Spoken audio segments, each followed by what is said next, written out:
日本時間の昨夜遅くですけれども、海外で規模の大きな地震がありました。震源の位置をまずご覧ください。地震が起きましたのは北大西洋レイキャネス海嶺となっております。日本時間の昨夜23時9分頃に起きました。マグニチュードが 6.9 と、規模の大きな地震だったんですけれども、この地震による津波被害の心配はなしとなっています。この大西洋ですけれども、今回の地震は北の方でしたね。一方で、南の方でも3月の29日にマグニチュード 6.6 という地震がありました。このように大西洋では最近地震回数が少し増えているわけなんですけども、世界的に見ましてもですね、最近マグニチュード6以上の地震、ちょっと多めに起きているんです。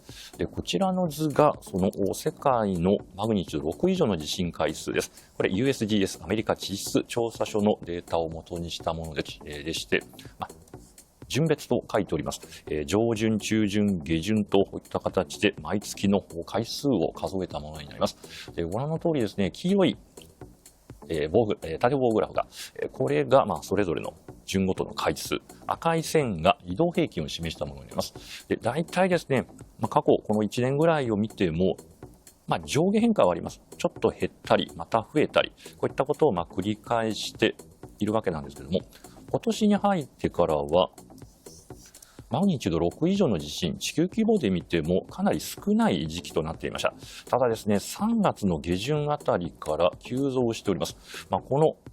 3月の下旬の10回の中には、先ほどの大西洋の地震が2回、あとミャンマーで大変大きな地震がありました。余震も含めて2回、そして30日はトンガにも大きな地震がありまして、2回、マグニチュード6以上の地震が起きるなど、3月下旬になって急増しております。4月に入ってからも3回すでに起きているわけなんですけども、このような形で地震というのはですね、多かったり少なかったり、時期をこのように繰り返して推移していくっていうパターンが多いです。一旦少なくなっておりましたものが、今増えているわけなんですけども、これはですね、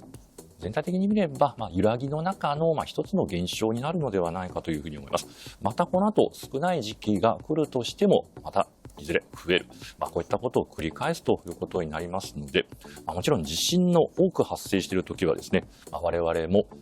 災害に関して意識をするわけですけれども、少ない時期が来たとしてもやはり対策は怠れない、地震国ですからね、日本も世界有数の地震国となりますので、普段からの備えというのは重要と言えそうです。